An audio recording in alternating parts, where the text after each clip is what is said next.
I'm Duncan McLeod, and this is TCS Impact Series brought to you by TechCentral. To subscribe, you can do so on YouTube. Simply go to youtube.com/TechCentral, hit the subscribe button, and you'll never miss an episode of the show. Now, today's guest is a friend of the show. Akhram Mohamed is Vice President of Operations, Huawei Business Group, South Africa. Akhram, welcome to the show. How's your 2023 treating you so far? Thank you for having me on the show, Duncan. It's really a pleasure to be here.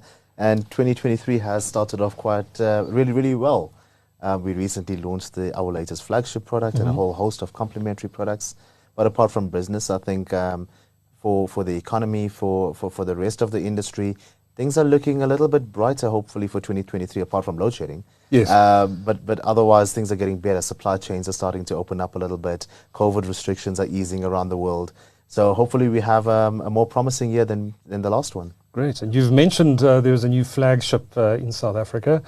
I have it right here in my hand. This is the Huawei Mate50 Pro. That's I love the camera design at the back. And Absolutely I do like stunning. this orange color as well. It's quite unusual for a smartphone. It's stunning in terms of aesthetics. I mean, as you can see, the camera design that you mentioned, that space ring, but also a little bit understated. So it's both for the aesthetics and the beauty element, but also it's practical because having that kind of design allows us to keep the camera bump much smaller. Considering that we have a periscope lens on this device, Wow.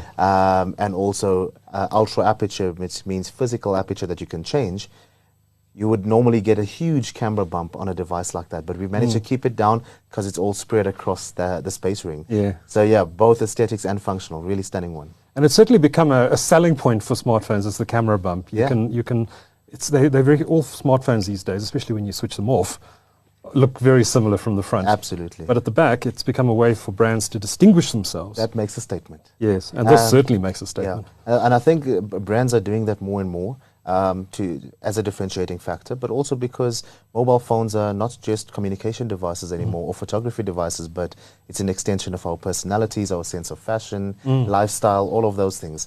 So it's really, really important to fuse them into the design element. And you want to make a statement with your phone these days, absolutely. Now, I'm a big fan of the Mate series. I owned the Mate20, I think it was, the Mate20 Pro, which unfortunately was liberated from me in traffic. But I loved that device. How popular has the Mate series been in the South African context? Well, it's really interesting that you mentioned Mate20, yes, because that was the most successful model in South Africa and around the world as well. Okay. It really started to kick off with the Mate 10 device. And I think throughout the Mate, the entire heritage was built from that specific smartphone, which was the first one to launch with artificial intelligence and on-device processing through the NPU. And it really, really took off. But when the Mate 20 series came in, it was really well designed. It had stunning display, great processing, and cameras, all of them. It was an all-in-one package, and I think that was so incredible. At a good price. At a great price point too, yeah. And that just flew off the shelves. So that set the statement, and then, of course, we skipped one generation afterwards due to the challenges we experienced with some of the restrictions, the geopolitical situations. So we skipped one model, and then we came in with the Mate50 device, Mate50 Pro in South Africa, and that did fairly well too. And now we are quite encouraged by the pre-orders and the interest so far in just a couple of days for the Mate50 Pro, and we're hoping to do just as well. Okay. Now you obviously have discussions amongst yourselves about which products to range in the South African market. This model was introduced in some markets already last year. It's now being introduced in South Africa. What's the thought process behind introducing a new phone in the country? What criteria does it have to reach in order to be considered sufficiently, suitable for introduction to a local market? I think South Africa over the last number of years has become a tier 1 country for Huawei as a brand. Sure. So if we go back to the P8, etc., we started at that time, we were still moving into the premium space. And once the P8 launched and we went into P9, P10, and then of course Mate 10 series, we really cemented ourselves as a strong flagship premium smartphone vendor in the local market. And that has not changed. So because South Africa is so important for Huawei as a business globally, all new flagship devices will come to South Africa. This is no That's different. So we've set it for ourselves. I mean, it's one of the most important countries for us, and that even supersedes Europe. So definitely outside China, South Africa will be one of the first countries we introduce new products to. Oh, good. That's great news. So give us the elevator pitch, if you like, 2 minutes about why consumers should be looking at the Mate 50 Pro. What are the standout features of this device? Well, I think there's a couple things, and like we mentioned first was the design and how it's an extension of who you are, etc. It's a really stunning looking phone. It is. And the version you've got in your hand right now is the vegan leather version. So the back is also a little bit more durable compared to the standard glass versions. And then you've got the incredible cameras that are on this. Now, the important things, I mean, everybody loves great cameras nowadays because we document special moments. And we always want to document our lives throughout, especially it's for kids, for lifestyle, and those live on social media. So you need to have really good set of cameras. We've been leading the camera industry for quite some time in a smartphone. And once again, we've got a periscope camera lens in here. So that allows for you to take 3.5 times optical zoom, but go up to 100 times in terms of digital zoom as well. So you're getting 0.5 right up to 100, which is essentially a 200 times range. That is just one of the lenses. We then have a 60 megapixel Ultra Aperture camera as well, and this is really incredible. So what it does is, and people love portrait photography, especially to get those nice lovely bokeh, and also low light photography. And usually these are enhanced by manufacturers through computational photography using software. So for the first time on a smartphone, we've actually put in physical aperture. So you've got 6 blades that actually move and can adjust your aperture by 10 levels. So this allows you to manually control your aperture and have full control of it, and then enhance it via software as well. So this is now on DxO Mark, the #1 phone in the world for overall photography on a smartphone, as well as low light, as well as bokeh because of that. And then, of course, you've got your macro lenses included and the wide angle lens, and all of them come together. And I think this is really important, as a package with Huawei's XMAGE technology. And what we do is we take software, we take the camera lens hardware, as well as the image processing system, and fuse all of them together to allow an ordinary user to just point and shoot without being a pro and get the best image possible. So it's not just about megapixel count, but how all of them come together. And that is what we call XMAGE. Easy to use. XMAGE. XMAGE. That is a Huawei brand Right. that's based on our cameras now. So incredible camera.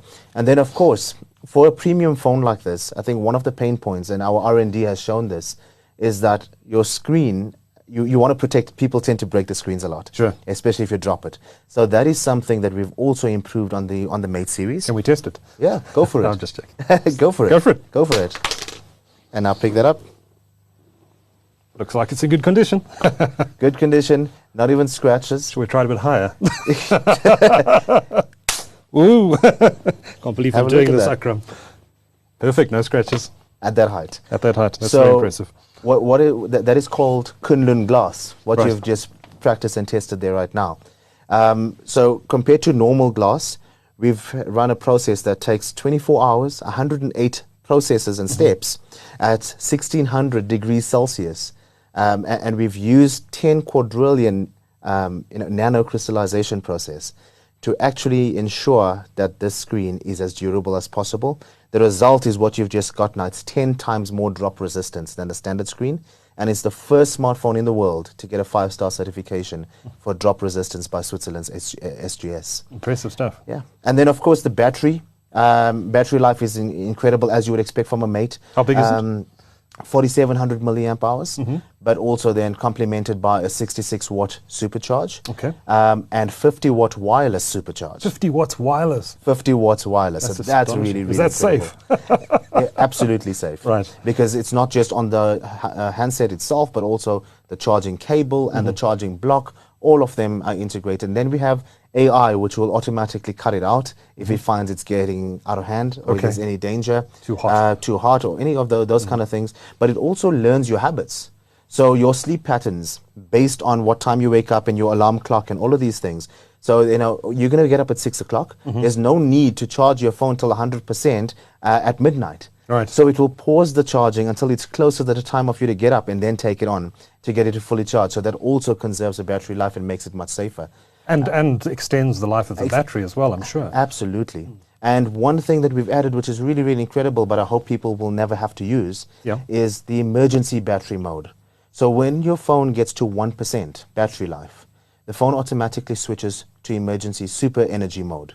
And that gives you 3 hours of standby on the 1% or 12 minutes of talk time. Okay. So if you need to contact emergency services for whatever you need, in case you haven't charged it and it's load shedding, you can't get to a power source, you still have 3 hours of standby so you can be reached, or you have 12 minutes of talk time. It's a bit like the reserve tank on your car. Yeah, that's it. It's very clever. So these you can't use the phone for anything else except making an emergency phone call during emergency phone call and text messaging. And texting. Yeah, okay. Texting as well. Okay. Yeah. Cool. So some great features here. Unfortunately, Akhram, we can't talk about modern smartphones these days without talking about geopolitics as well. Yeah. And obviously, consumers have some concerns around some of the impact that we've seen flowing from those geopolitical issues. Absolutely. And one of them is the access to Google services, and the other, of course, is the access to 5G networking. Yeah. This is a 4G LTE phone. In my experience, I still use a 4G LTE phone, by the way. I don't have a 5G phone, and I find it perfectly adequate for what I need to do. Sure. So, while it doesn't have 5G, that doesn't make the phone any less usable. Yeah. Your thoughts on that, and also the how consumers are finding here in South Africa the use of Huawei mobile services instead of Google mobile services on their devices? I think that's a very important question. So thank you for bringing that up. Since the sanctions hit in 2019, of course, at that point we weren't quite sure how it's going to go and how it's going to play out, what's going to be the result. But again, because of our huge investments in research and development, we've managed to come up with solutions, one of them being the AppGallery, which has now become the third largest app store in the world. But, we're under no illusions that it was a challenge and it was a change, because consumers need to now try something completely different. I think what helped was the fact that it's still Android. Yes. And that was the major confusion. When we first launched HMS, people thought it was a new operating system. It's not. It's still Android-based. And by virtue of that, Android APKs would work. Yes. The key differentiation... APK being the software package for an app on Android. That's correct. Right. And that will, by default, it should work. The major issue or differentiator was if an application required to call on certain APIs for Google services, for example, location. Yes. If you're using a delivery service or a ride-hailing app, right, it will call on Google services to provide those mapping solutions. Those specific applications now had nowhere to call on because of the geopolitics, we weren't allowed to use those services. And that is what HMS essentially is. Huawei created our own APIs to be able to plug in.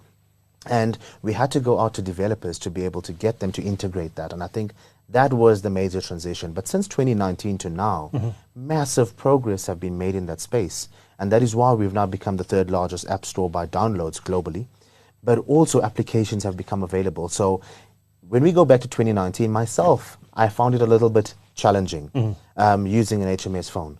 Today, as a business person, as an executive, I use my phone a lot, and it's a lot of, I've got 153 applications on my mobile phone, and all of them are functional. So if I need to use Uber, it's available. I can use Google Chrome, I can use Maps, I can use YouTube on a Huawei HMS device, and the same with the consumers. And all of these apps that I just mentioned are directly available on the AppGallery. Right. Okay, so it's and the they all work. If they're in the AppGallery, they're all going to work 100%. Correct. So you don't need to now go to third-party app stores like it used to be. Yes. We also had a solution which was Petal Search previously, just last year, and it was a search engine that will find applications for you off the internet and allow you to then sideload that. Now you don't need to do this because even Petal Search is integrated into AppGallery. And AppGallery has all the security protocols to scan, to check for malware, to ensure the app is legitimate. And then you download that onto your device and it's fully functional if it's on AppGallery.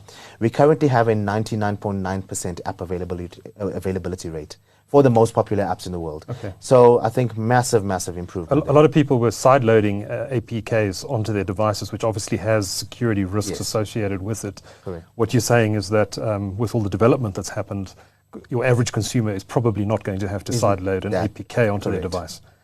So you can get WhatsApp now in... You could get WhatsApp in AppGallery, you could get Facebook, well, all of your social media, your ride-hailing, your e-commerce, right. financial services, entertainment and streaming services. So all of the popular apps that we use, and as well as the popular apps like I mentioned, like YouTube and Chrome, and even Google Drive. I think one of the challenges earlier on, we did have WhatsApp available on AppGallery. Right. But because we have Huawei cloud services, you couldn't back it up to Google Drive. So that was a problem. You had to back it up by default on the handset itself. Whereas now you could back up on a Huawei device onto Google Drive as well. Okay. So these are all available, and it's right there for consumers to go and experience. So the user experience has improved drastically. There shouldn't be an issue where a customer is concerned about software in their decision-making process if they're choosing Huawei right now. If they do have concerns, though, if they go to the point of sale, if they, for example, go to one of your Huawei stores, I presume the sales assistants there will gladly take them through absolutely what the phone can and cannot do, any questions or concerns they might have about the lack of GMS on the device, and the ability to get access to apps that they're used to using. 100%. I think right now it's just a point of education and getting people to understand how do you go about it. It's like kind of moving from Android to iOS. There's a little bit of a learning curve. And to be able to plug that learning curve, if they go into our stores, we offer a free unboxing service. Okay. So the consultants will unbox it, they will make sure it's set up, they transfer all of your data from your old device to your new one and show you exactly where to go to be able to set up your new phone as you would expect it to be. But beyond that, we're one of the few, I think we're the only manufacturer right now that offers a 24/7 customer service touch point. So on your phone itself, you've got Huawei Care, and by going through that, we have live chat.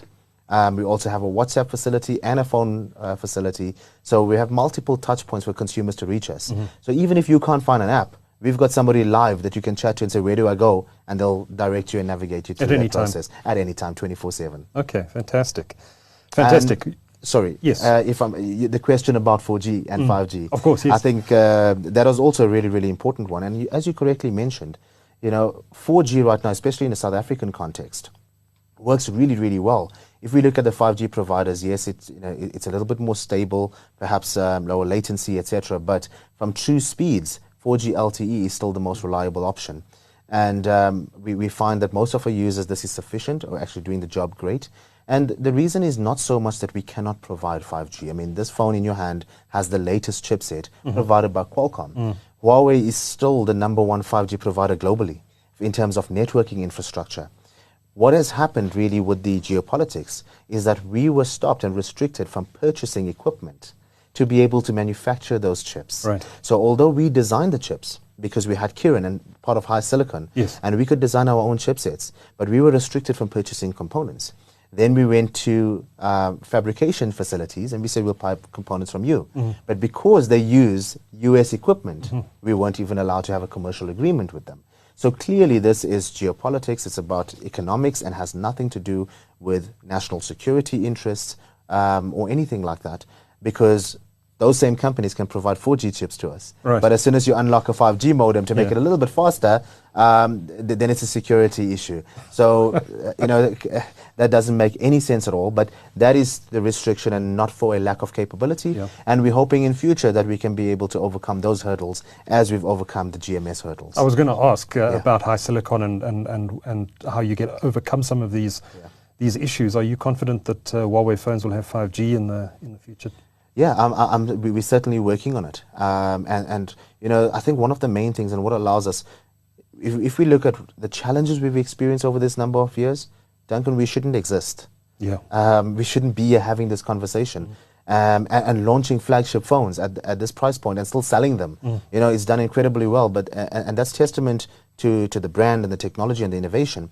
But a lot of that has to do with the 15% of our annual revenues that we invest every single year in research and development. It allows us to be just a step ahead. Just last year alone, we registered about close to 7,000 patents, making us #1 globally. 2017 to 2021, we were 180% higher than the second company that registered patents. So we're continuously going out there and innovating and investing lots of money. This is what is allowing us to be able to say we will get out of this, and we will find a solution. Yeah. It's been a heck of a ride for Huawei over the last couple of years, and It must have been incredibly difficult to have these restrictions placed on you while you were on a real upward momentum leading into these sanctions that were imposed by the US, and I think you'd taken the #1 position. We did. Globally. Yes. Just before the sanctions hit. It was about a month prior to April, and then in May the sanctions hit. In April of 2019, we peaked at #1 globally. Yes, I remember that. And then we were hit with the sanctions, and then things. Must have been incredibly frustrating for your teams. Absolutely, and I think especially if you find a company that works so hard and has been trying and doing all of this, but at the same time we've been incredibly resilient. Yes. Our fan base and the Huawei users have proven to be incredibly resilient too, especially in a South African context. Oh, they're quite loyal to the brand. Yeah, absolutely, and an extension of this is just mobile phones, but we launched PCs, we launched wearables, we launched tablets. Yes. And in many of those segments, we were new to market. We're coming with a PC and we're going up against the Dells and the HPs of the world, who of course have incredible products and established channels already. So we had to come and learn the market. We had to come and try and attract that consumer base. And of course, we didn't cover every price point, but the price points that we did cover, we became first or second in just 1 quarter. And we still maintained those positions. So we might only have 2 or 3 models of our PC, but we've already #1 or #2. And the same with the wearables. We are the second largest wearable brand in this country, and that is being a new entrant. Audio products, same. And this is, again, because of that loyalty, a loyal fan base, and they know the quality of Huawei. It was really just the restrictions that were placed on us that maybe took an effect on our mobile phones, but now that we've resolved much of it, consumers can be rest assured they'd have a great experience. Yeah. Before I let you go, let's talk about the launch of this product in South Africa. You mentioned it's open for pre-order. Yes. When does it officially go on sale? 1 Feb. 1 Feb, Yeah. okay. So from the 26th, we did a massive launch event, and pre-orders started from then, and 1st of February, available across the board in South Africa, all retailers, all operators. Okay, and what should consumers know about this device? Are they getting anything thrown in as part of the deal? I know Huawei likes to do that. Well, if they pre-ordered, yes. And I think they've got a day left. Well, we're publishing on the 1st, so it might be too late. Okay, but if you have pre-ordered, you would have gotten a Huawei watch, smartwatch with it free. Right. But if you go into stores, it's still you still can consider it free now because you're getting a supercharger. Like we said, it has 66 watt supercharging. The 66 watt supercharger is provided in the box, unlike some of the other guys that take them out, as well as you have a cover to protect the back. Especially with the glass version, the black and silver, it can get quite a bit of fingerprints. You don't need to worry too much about the front screen, but because of fingerprints or scratches, because this is standard glass, you have a cover that's provided with it as well. Okay, and the colors it comes in? This is orange. I really like that's the color. The orange vegan leather. It comes in black and gold, as well as a silver version as well. Okay. So this is the only vegan leather. That's the only version, vegan orange leather version. That's correct. But it's a really nice color. I don't know if it's coming through properly on the camera, but it really is a standout color, which is absolutely stunning. Fantastic. And obviously you'll be able to get this on contract through the various network operators. Correct. The contract price starts at around 839 on 36 months, and just 1,099 Rand over 24 months. And of course, you can be able to buy them on the Huawei online store as well, for 24,999 for the black and silver, which is the 256 versions, and 26,999 for the vegan leather 512 version. Nice, very nice. And the pre-orders as well. If people pre-ordered it, they also got 2,500 Rand off on the price if it was pre-ordered. Yeah. Okay. Unfortunately, I think it might be just too late by the time we publish, but you can still go into the Huawei online store and order this, or go to one of the. Oh, is it available to all of the network operators? All of the network operators, as well as some of the major retailers, and of course the Huawei online store. Great. Well, I look forward to checking it out and trying out HMS and going into the AppGallery and seeing all the apps that I can download and use. And Akhram, I'll provide feedback to you as well about any issues I might run into, but it sounds like it's going to be pretty smooth. I think you're going to be pleasantly surprised. I think so too. Yeah. Akhram Mohamed, let me get your title right, is Vice President of Operations at the Huawei Business Group South Africa. Thank you so much for coming into the studio to talk to us today. Thanks for having me, Duncan. It's been a pleasure. Thank you, Akhram.